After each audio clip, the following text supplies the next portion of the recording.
Britt here. This is what avoidance is really stealing from you. It was 1:12 a.m. and I was reorganizing the spice rack. Not because it needed organizing and not because I care about paprika, but because I couldn't sleep. And deep down, I knew it wasn't really about the spices or organizing. It was about avoiding everything else that would come up if I stopped moving. Have you ever done that? Kept yourself so busy, so constantly in motion that you never had to feel the ache just beneath the surface? That happened to me for a long time. You fold laundry at midnight, you volunteer for that extra event, you scrub the baseboards no one ever sees, you schedule back-to-back to back-to-back tasks so tightly there's no white space left in your day, because white space is dangerous, and white space creates stillness. And stillness means the thoughts get loud. I want to ask you something, not with judgment, not to make you feel exposed, but because I've been there and I know how costly it can be.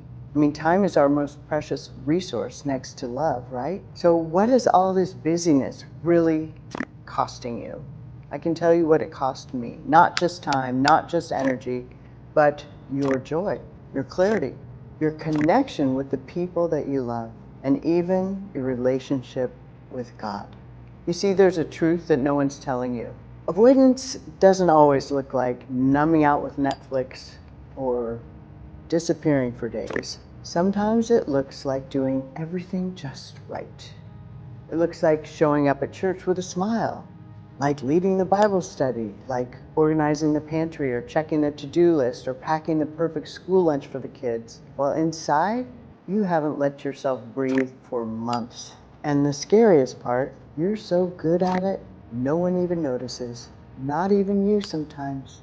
But your body notices, your heart notices, and the quiet ache you've been carrying, the one you pushed to the side because you don't have time to deal with that right now, hasn't gone anywhere. They're waiting for your attention. Those feelings are just waiting, waiting for space, waiting to be felt, waiting for you to stop, waiting to be acknowledged. You know, at that time in my life, I just called out to what I call the lifeline for Jesus.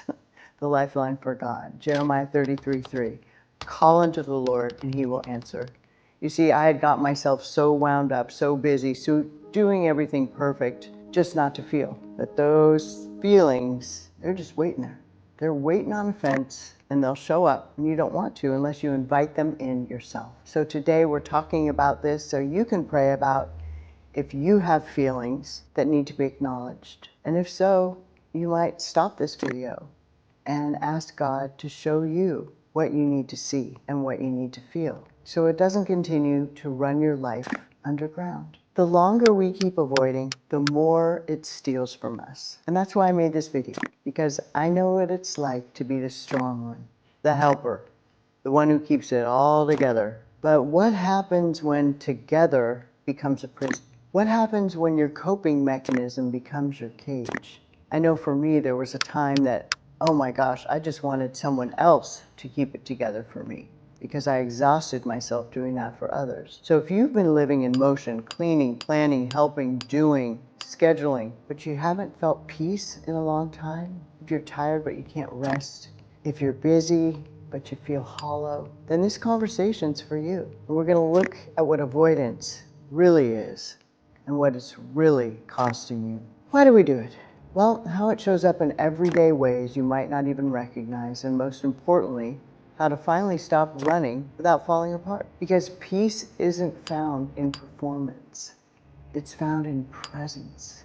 Are you ever around someone and there's something different about them and you just don't know what that is? You can't quite put your finger on it. If you're lucky, you get to be that person sometimes. I felt it on others and couldn't understand what it was for the longest time. The people that seem to have this aura about them that other people want to be around, a presence about them that people desire to soak in. You know what it is? Oftentimes, it's the presence, and the presence of Jesus. Because very rarely are people present in today's world. Just being present in the moment. What a concept, right?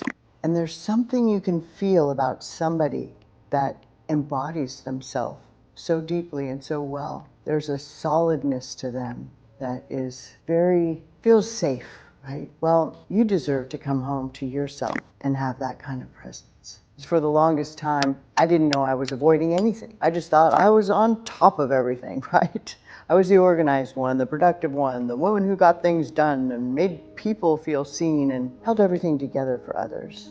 You know, my calendar was packed, my house stayed clean, my inbox hit zero sometimes. And people would ask, how do you do it all? And I'd smile and say something humble, maybe even make a joke. But the truth, I was terrified of stopping. Because when I stopped, the silence got loud. And in that silence, all the things I didn't want to feel would start to rise. The shame, the grief, the ache I hadn't dealt with since the abortion I never really talked about. I told myself I was over it, that I'd made peace with it, and that God had forgiven me, and then that should be enough, right? But you know, there's a difference between forgiveness and healing. And I hadn't let myself heal with presence. There were more words I told myself. So instead, what did I do? I stayed busy. I said yes to everything. Church events, kids activities, late night phone calls, volunteering to help friends move. I filled every second with a task, a conversation, or a list to check off. And I know I'm going on ad nauseum about this. And it's important because once you realize that that's what you're doing, you have the keys to the prison cell. You know, there's one night I'll never forget. And I just finished folding laundry, 11:45 p.m. The house was quiet, kids are asleep. I sat down for the first time all day. No noise, no tasks, no one to answer to, and I just froze. I didn't cry, I didn't pray, I didn't think. I just sat there staring at the floor, feeling like I might unravel if I moved. It was like everything I'd been holding back for years was pressing up against the surface, and I didn't know how to let it out without falling apart. So what I do in that moment, I realized I hadn't been living, I'd been managing pain, managing image, managing faith. I was avoiding my grief by drowning in service. I was avoiding shame by curating a life that looked good enough. I thought if I kept outrunning others, maybe I could outrun my own ache. But here's the thing.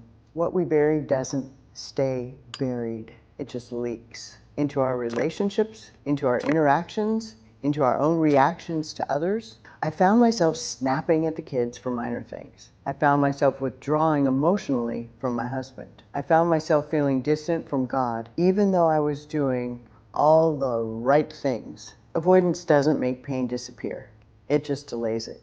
It's not going away until you feel it. And over time, the delay becomes dysfunction. So to add some science to this for you, a 12-year study from the University of Rochester found that individuals who suppress their emotions were 35% more likely to die from any cause.